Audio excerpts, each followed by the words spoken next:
Happy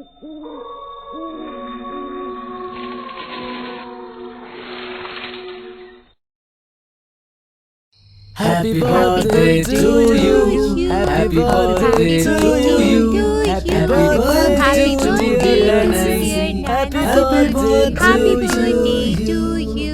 Happy birthday to you. Happy birthday to you. Happy birthday to dear Nancy.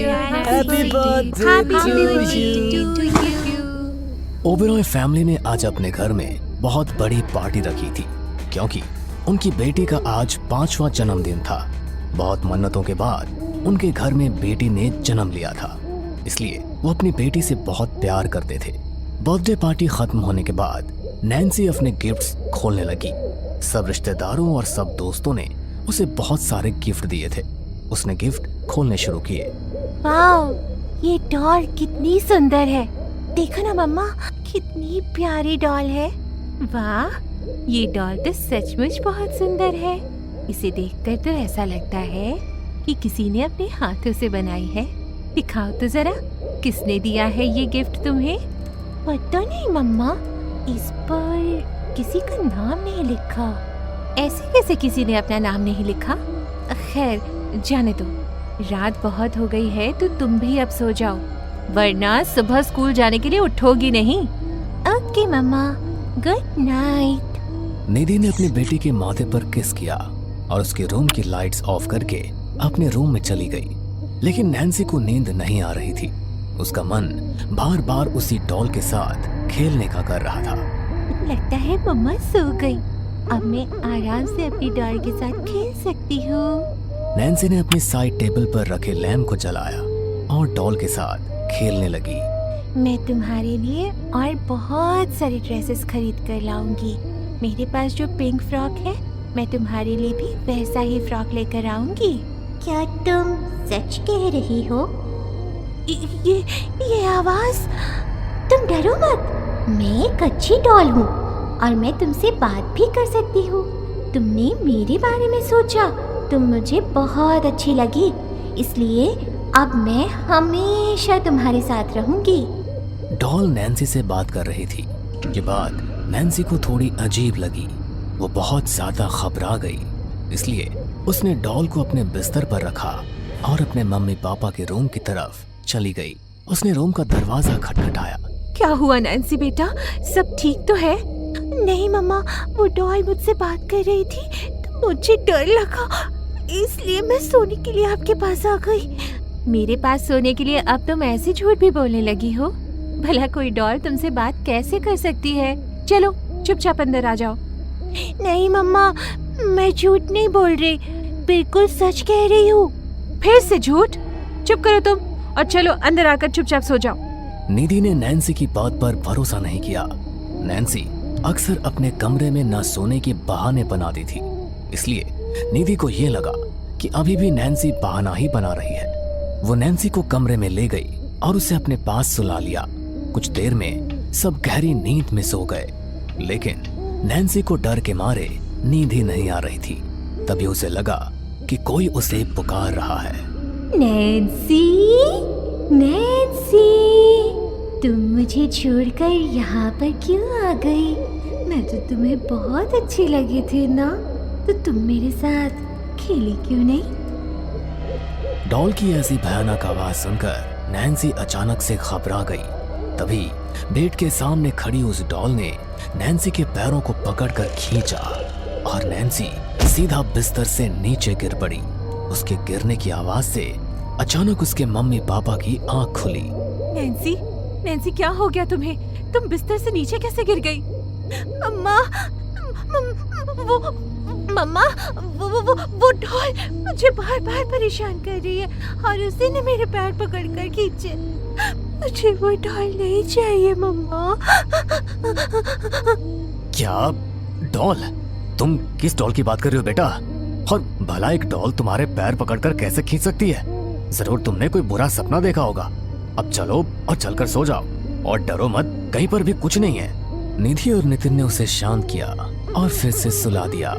निधि ने Nancy को अच्छी तरह चद्दर में ले लिया ताकि अगर उसे किसी बात से डर लग रहा हो तो ना लगे।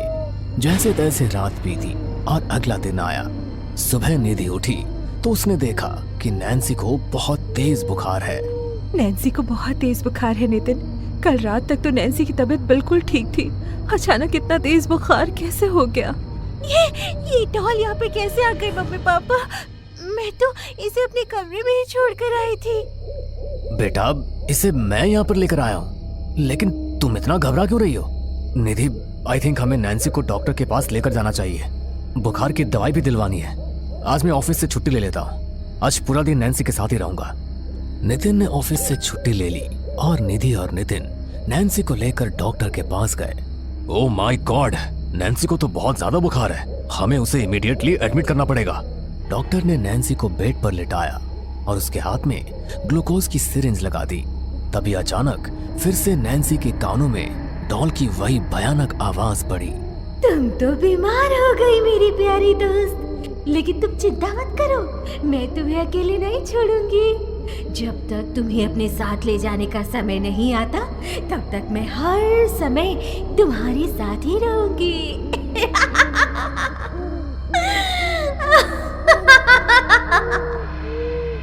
डॉल की आवाज सुनकर नैन्सी अचानक से सहम गई। उसने इधर उधर देखा तो उसके बेड के साइड वाले टेबल पर वही डॉल रखी हुई थी। नैन्सी उसे देखकर इतनी ज्यादा डर गई कि जोर जोर से चिल्लाने लगी। मम्मा, मम्मा प्लीज बचाओ मुझे, वरना ये मुझे मार डालेगी। नैन्सी के मम्मी पापा डॉक्टर के केबिन में थे, लेकिन जैसे वो केबिन से बाहर निकले और उन्होंने नैन्सी के चिल्लाने की आवाज सुनी तो वो जल्दी से नैन्सी के वार्ड में गए। वो पूरी तरह तड़प रही थी। डॉक्टर जल्दी से आए और उन्होंने उसे नींद का इंजेक्शन दे दिया।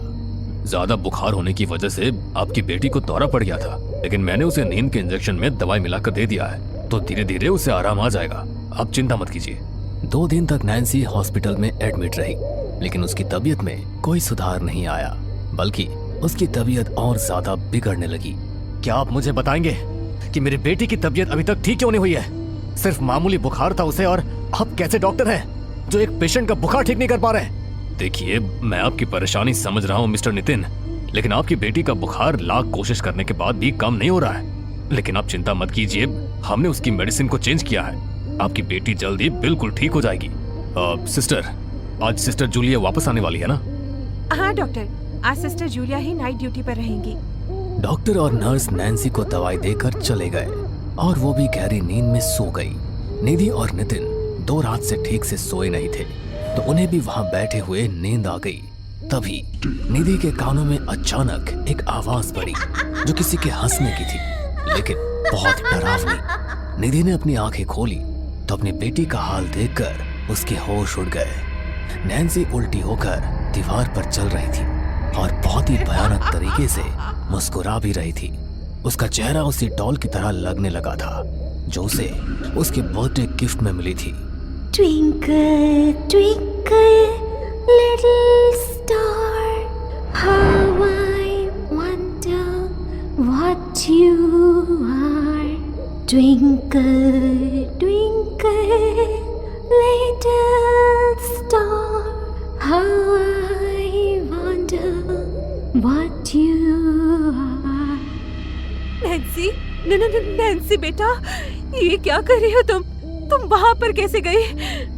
नैन्सी नहीं हूँ मैं तो डॉल हूँ। हाँ, नैन्सी भी अब हमेशा के लिए मेरे साथ ही जाएगी, क्योंकि वो मुझे बहुत अच्छी लगी।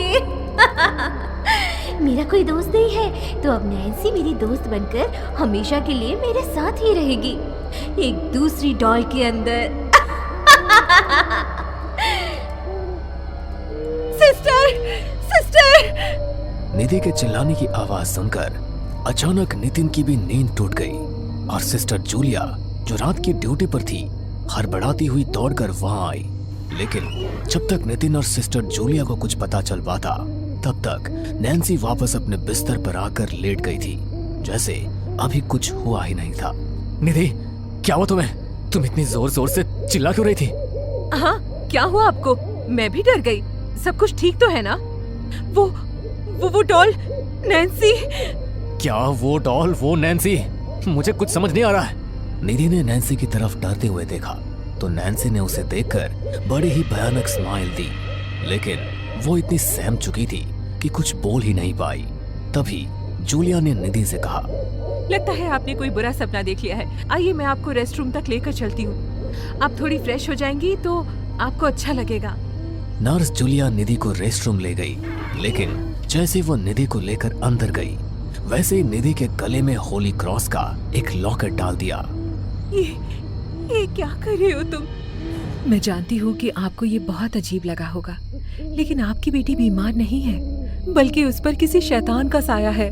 उसके रूम के अंदर जो डॉल रखी है वो शैतान ही है, और उसी शैतान ने आपकी बेटी के शरीर पर कब्जा कर लिया है। क्या? हाँ, और ये कोई रेस्ट रूम नहीं बल्कि अस्पताल में भगवान की पूजा का कमरा है, इसलिए वो शैतान यहाँ पर नहीं आ सकता और ना ही हमारी बातों को सुन सकता है।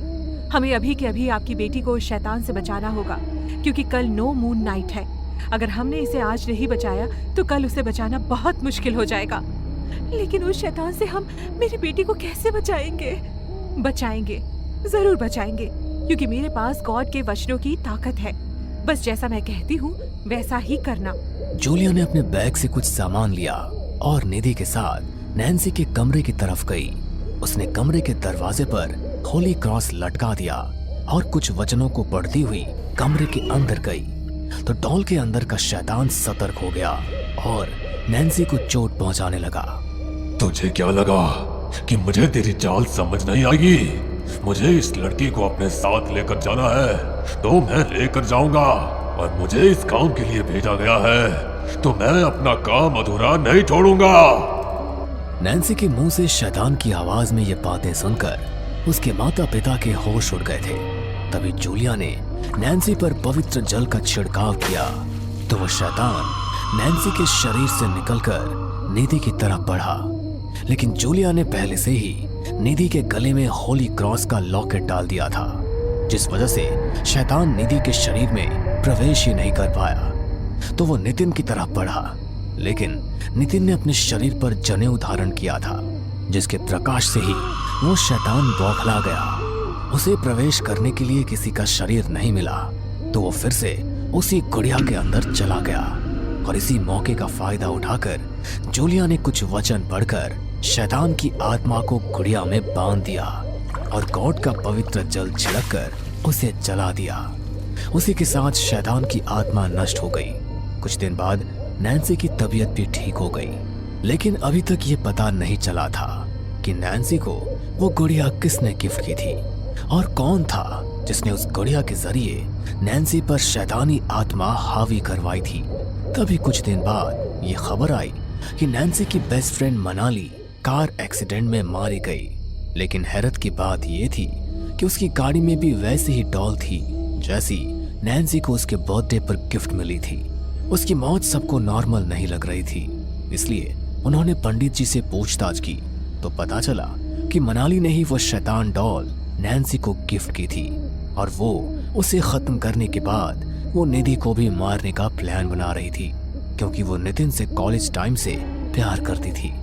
लेकिन नितिन ने निधि से शादी कर ली। ये बात मनाली से बर्दाश्त नहीं हुई, इसलिए वो बस इस बदले की भावना में उन्हें खत्म कर देना चाहती थी। लेकिन इंसान को अपने काल कर्मों का चिट्ठा यहीं पर भोग कर जाना पड़ता है, जो मनाली के साथ हुआ, और वो शैतानी डॉल आखिर में उसी को अपने साथ लेकर चली गई। शाम के करीब 7 या 8 बजे होंगे। दिन ढल चुका था। शमशान भूमि से सटे जंगल में एक तांत्रिक तंत्र साधना में लीन बैठा हुआ था। उसके सामने एक स्त्री हाथ जोड़े बैठी हुई थी। जमीन पर फैला सिंदूर, नारियल, तंत्र का सामान और किसी आदमी की फोटो देखकर ये स्पष्ट था कि ये तंत्र किसी की जान लेने के लिए रचा जा रहा है। कुछ देर तक मंत्र पढ़ने के बाद उस तांत्रिक ने मुट्ठी भर मखाने अपने सामने पड़ी खोपड़ी पर चढ़ाए और उन्हें उस औरत को देते हुए कहा, जिसके लिए तूने ये तंत्र किया है, जाकर ये मखाने उसके सिर पर से 7 बार उतारकर चारों दिशाओं में फेंक देना। बचे हुए मखाने उसे बिना बताए खिला देना। इस तंत्र का कोई काट नहीं है, अगर तू ये मखाने खिलाने में सफल हो गई तो उसके प्राण कोई नहीं बचा सकता। वह स्त्री उन मखानों को अपने पल्लू में बांधकर घर ले आई थी। उसके चेहरे पर एक कुटिल मुस्कान फैली हुई थी। घर पहुंचकर उसने चारपाई पर आंखें बंद कर लेटे हुए अपने पति के ऊपर से मखानों को घुमाया और रात के अंधेरे का फायदा उठाकर चौराहे पर जाकर अलग अलग दिशाओं में फेंक दिया। घर आकर उसने मखाने दूध में पकाकर अपने पति को खिला दिए। पत्नी की सच्चाई से अनजान अपाहिज बिरजू ने झट से वो मखाने वाली खीर खत्म कर दी। बिरजू को वो खीर खिलाने के बाद उस रात कमला बड़ी चैन की नींद सोई। इधर बिस्तर पर लेटे बिरजू की हालत धीरे धीरे बिगड़ने लगी। उसका सारा शरीर अकड़ने लगा और देखते ही देखते उसे खून की उल्टियां होने लगी। बिरजू रोते हुए पत्नी कमला को पुकारने लगा। कमला, कमला, बचा ले मुझे, मुझे मुझे कुछ हो रहा है कमला। ऐसा लगता है मेरे जिस्म की एक एक नस कोई मोड़ रहा है। बचा ले मुझे, बचा ले। उस तांत्रिक ने ठीक ही कहा था। इस खीर को खाने के बाद तू सुबह का सूरज नहीं देख सकेगा। इसका मतलब तूने मुझे मारने के लिए टोटका किया है? अब तो तू मरने ही वाला है। चल, मरने से पहले सच्चाई सुनता जा। तंग आ गई थी मैं तुम्हारे जैसे अपाहिज आदमी से। तुम्हारे अपाहिज शरीर को तो मैं फिर भी बर्दाश्त कर लूं, लेकिन तुम्हारी 2 कौड़ी के कठपुतली के नाच दिखाने के काम से मुझे सख्त चिढ़ है। छुटकारा चाहिए था मुझे तुमसे और तुम्हारी इन कठपुतलियों से। क्या कहते थे तुम? जान दे सकते हो लेकिन इन कठपुतलियों को नहीं छोड़ सकते। तुम्हारे बाप दादा की विरासत है ना? जाओ अब अपने बाप के साथ नर्क में कठपुतलियां नचाना। बिरजू ने अविश्वास भरी नजरों से कमला की ओर देखा और आखिरी बार मुंह से खून की उल्टी करते हुए वह भगवान को प्यारा हो गया। बिरजू की मौत को पूरा 1 महीना बीत गया था। यूं तो हर महीने ही अमावस की रात आती है, लेकिन आज की रात में जाने ऐसी क्या मनहूसियत थी कि पिछले 1 घंटे से कुत्ते लगातार रो रहे थे।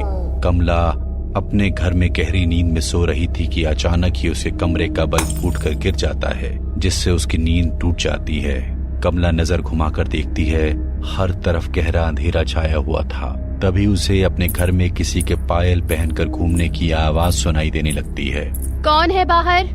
मैं पूछती हूँ, कौन है? कमला की जोर जोर से आवाज लगाकर सवाल करने पर उसे ऐसा लगता है जैसे कोई लड़की ठहाका मारकर हंस रही हो। अपने कमरे का दरवाजा खोलने के लिए वो जैसे ही आगे बढ़ती है, अचानक ही उसके घर में राजस्थानी गाना बजने लगता है। ये तो वही गाना है जिस पर वो बिरजू कठपुतली नचाता था, लेकिन ये मेरे घर में कैसे बज रहा है? कमला अपने कमरे से निकलकर बाहर हॉल में आती है। बाहर आकर उसे अंधेरे में 2 कठपुतलियां नाचती हुई दिखाई देती हैं।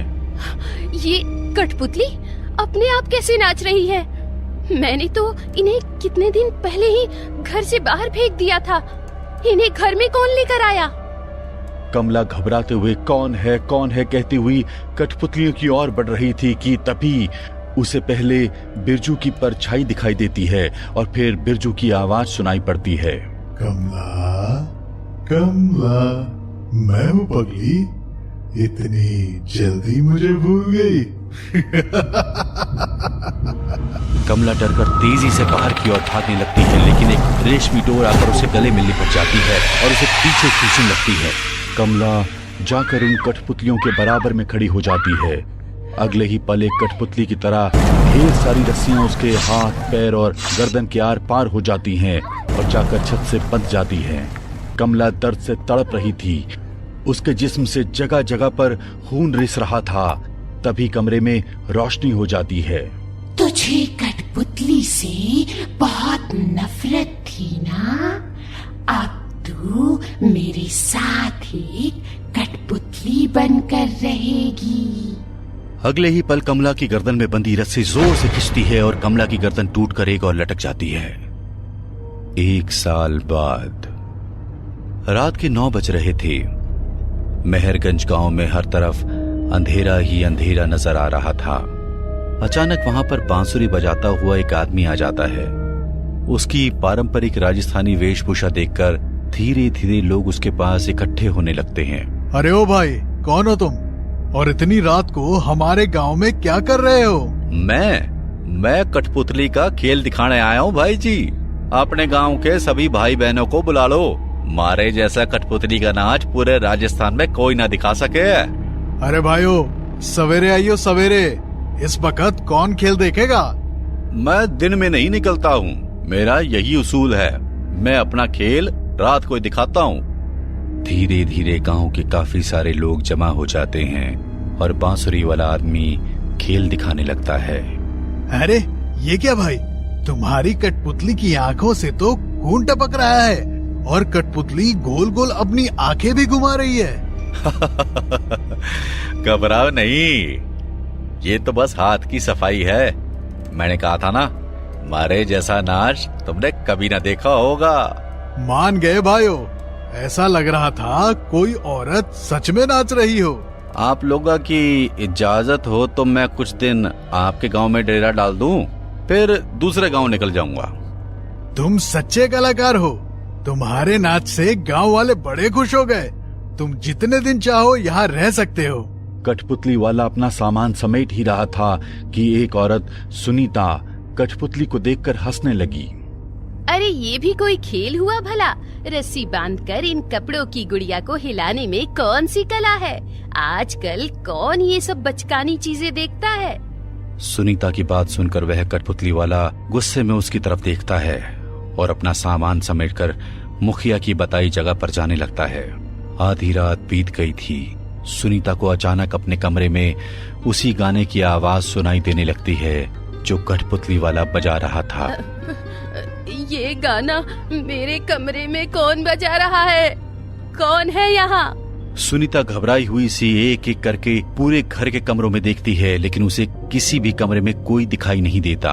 अचानक उसे अपने पीछे कोई साया महसूस होता है, जिससे वह बहुत घबरा जाती है। पीछे मुड़कर देखती है, उसके सामने एक आदमी खड़ा हुआ था जिसकी चमड़ी सफेद थी और आंखें अंदर को धसी हुई थी। मेरी कठपुतली का मजाक बनाया था ना तूने? आज से तू भी मेरे इशारों पर नाचेगी। कौन हो तुम? मेरे घर में कैसे आए? बचाओ बचाओ, कोई मुझे इस राक्षस से बचाओ। उस भयानक से आदमी को देखकर सुनीता वहां से भागने लगती है। सुनीता को इस तरह भागते देखकर कमरे में खड़ा आदमी जोर जोर से हंसने लगता है। और अचानक ही सुनीता एक कठपुतली बनकर नीचे गिर पड़ती है। उसकी आंखों से लगातार आंसू बह रहे थे, लेकिन अब वो अपनी मर्जी से हिल भी नहीं पा रही थी। सुनीता को एक कठपुतली बनाने के बाद वो आदमी वहां से गायब हो जाता है। अगले दिन बिरजू फिर से देर रात गए कठपुतली का नाच दिखा रहा था। आज उसके पास एक नई कठपुतली भी थी। ये कठपुतली अपनी आंखें गोल गोल घुमा रही थी और नाचते हुए लगातार रो रही थी। नाच देख रहे आदमियों में से अचानक एक आदमी भीड़ से बाहर आता है। ये कैसी कठपुतली है जो ऐसे रो रही है जैसे कोई इंसान हो? उसने बिल्कुल मेरे पत्नी सुनीता जैसे कपड़े पहन रखे हैं। कल रात से मेरी पत्नी लापता है। सच सच बता, तूने क्या किया मेरी पत्नी के साथ? सुनीता का पति गुस्से में कठपुतली वाले को पीटने के लिए उसके गिरेबान पकड़ लेता है। अरे बीवी के गम में बावला हो गए हो के? तेरा दिमाग ठिकाने पर तो है। कोई इंसान कठपुतली कैसे बन सकता है? सुनीता सुनीता तुम कहाँ चली गई? मुझे पता है तुम्हें उस कठपुतली वाले ने मुझसे छीन लिया है। तू कभी लौट कर नहीं आएगी, लेकिन मेरी बात पर कोई यकीन नहीं कर रहा। वो रोता बिलखता सुनसान जंगल में भटक रहा था कि तभी अचानक से उसके सामने एक बाबा आ जाते हैं, जिन्हें देखकर पहले तो वो डर जाता है और ध्यान से देखने पर उन्हें सारी बात बता देता है। ये क्या बोल रहे हो तुम? क्या तुम्हारे गांव से भी लोग गायब हो रहे हैं? क्या तुमने कोई कठपुतली का खेल देखा था? बाबा क्या आप मेरी मदद कर सकते हैं? उस कठपुतली वाले ने मेरी पत्नी को कठपुतली में बदल दिया। मैंने देखा है उसे। उसकी आंखों से आंसू गिर रहे थे और उसने हूबहू सुनीता जैसे कपड़े पहन रखे थे बाबा। बेटा, तुझसे पहले भी इसने दूसरे गांवों से कई सारे लोगों को कठपुतली में बदला है। वो आदमी नहीं है, बिरजू नाम के एक कठपुतली वाले की आत्मा है। इसके बाद बाबा उसे बिरजू की पूरी कहानी सुनाते हैं। बाबा, इस तरह से तो वो न जाने कितनी ही जाने लेता रहेगा। आप कुछ कीजिए बाबा। क्या वो तुम्हारे गांव में रुका हुआ है? हाँ बाबा। ठीक है, चलो मेरे साथ।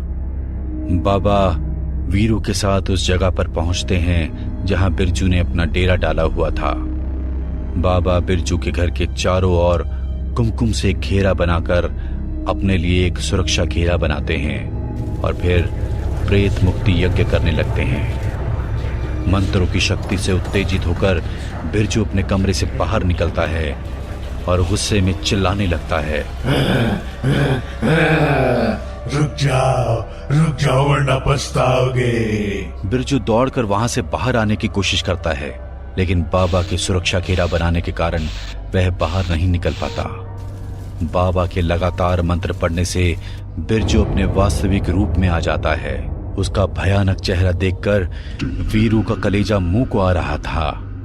बिरजू भयानक आवाज में चिल्ला रहा था, लेकिन बिरजू की बातों पर ध्यान दिए बिना बाबा लगातार मंत्र पढ़ना चालू रखते हैं। विधि समाप्त हो गई वीरू, अब इस सुरक्षा घेरे के चारों ओर आग लगा दो, जिससे इस दुष्ट आत्मा का अंत हो जाएगा।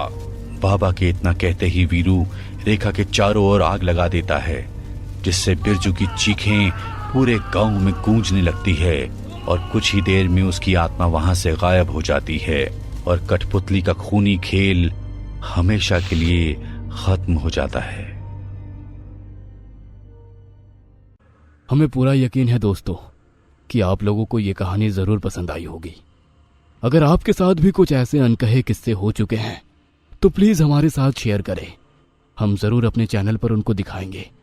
हमारी ईमेल आईडी नीचे डिस्क्रिप्शन बॉक्स में दी गई है, तो प्लीज हमारे वीडियो और चैनल को शेयर एंड सब्सक्राइब करें और बने रहे हमारे साथ ऐसे ही अनकहे किस्से और कहानियां सुनने के लिए।